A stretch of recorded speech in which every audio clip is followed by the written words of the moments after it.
Welcome to A Mason's Work, the podcast where we review Masonic symbols and illustrate how they can be used to solve problems in everyday life.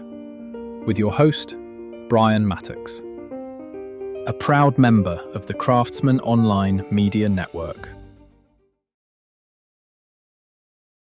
One of the things that we talked about throughout the course of this week's episodes is, the nature of trying new things and creating new stuff and getting feedback and beginning to understand the fundamental truth that we're going to wrap up with this week. And the fundamental truth is that when we are growing and developing, the work we do should be focused on the process and not the outcomes. Focusing on the process allows you to appreciate the experience you're having in the moment, at the moment. Focusing on the outcomes diminishes the role of the experience and focuses entirely on what you're creating. The problem with that is if you create something garbage, you're going to feel garbage about the whole experience. Whereas if the process itself becomes part of the joy of the thing, the co-creation, the risks, embracing risk and change and all that kind of stuff. If you can embrace the process, then the outcomes, you can tweak your process over time and the outcomes will change over time. But any one time you try and cook a new cuisine, or any one time you try and make something, or any one time you go on a hike or an outing or a conference or an adventure, any one of those experiences might be absolutely awful for, whatever reason. It also could be the outlier, and it could be that your first experience is the outlier. And so turning off those things over time, because you had a single outcome that was bad or an outcome that was unfavorable, by turning off the process, you essentially deny yourself a whole range of experiences, which, again, will stifle your growth and development. So let me translate this for the younger generation. If you are busy trying to figure out the meaning of your life before you start it, stop. That's a focus on the outcomes. Focusing on understanding what the meaning of your life is, essentially is preventing you from finding it. It is through exploration and growth and development that you actually discover meaning. It's in the process itself that meaning emerges. So, same thing's true if you're a seasoned, individual like myself. As you pursue this, as you pursue life, this focus on outcomes, this transactional nature that our society oftentimes pushes us into, diminishes what really is the experience itself and the place where the value actually is. You don't raise children, for example, so that they get to 21 and you're like, hey, game over.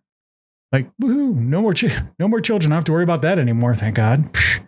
You raise children because there's joy in the process of raising children, because there is the satisfaction of watching an individual grow and develop and embrace themselves as a person.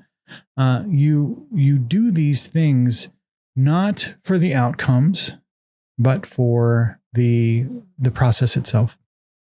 And there's joy in that. Alan Watts describes it as if the outcome was the goal, the best songs in the world would just be the ending, right? Be the songs that end the quickest and loudest and bestest. And we all know that's not true, right? We all know that it is the experiences, the savoring of the experiences that we create along the way. The outcome is almost coincidental in almost all of those cases. And in fact, for a lot of the most important things in life, if you tried to suggest that the outcome was the objective, you'd actually diminish and insult a lot of people. If marrying was the objective, then why fall in love? Just go get married, right? See how absurd that sounds. So when you understand this, when you understand that the outcome focus that we have oftentimes socially, because we're so sort of entrenched in this transactional way of thinking, that outcome focus is actually a significant part of the problem. You don't get the joy of discovery or the joy of exploration in everyday life because we have transacted that away. So, and you've done this to yourself as much as society, the social pressures have done this. So I'm not trying to put it all on the world. This is something that a lot of people kind of do as part of their growing up process. Don't let go of that process orientation.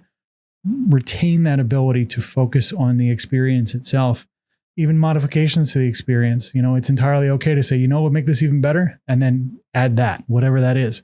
And make those experiences that you're having along the way, those processes that you're exploring and discovery and all of the wonder and curiosity and great things about living, that's where we're supposed to be.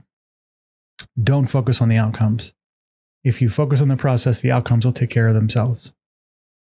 The views represented in this podcast are those of the speaker alone and are not representative of any grand or subordinate lodge.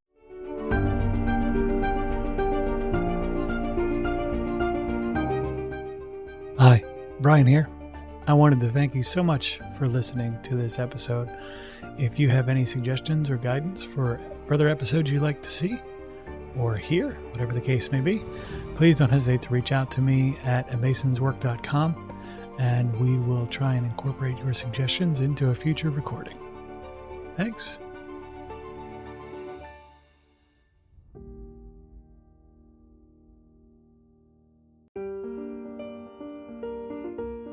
Freemasonry teaches us that the true work is within, a lifelong journey of reflection, discipline, and discovery. At A Mason's Work, we help Masons bring out their best selves through meaningful self-inquiry and symbolic practice. From personal reflection to lodge engagement, we offer tools that turn symbols into action. Visit us at amasonswork.com. The work is within. The time is now.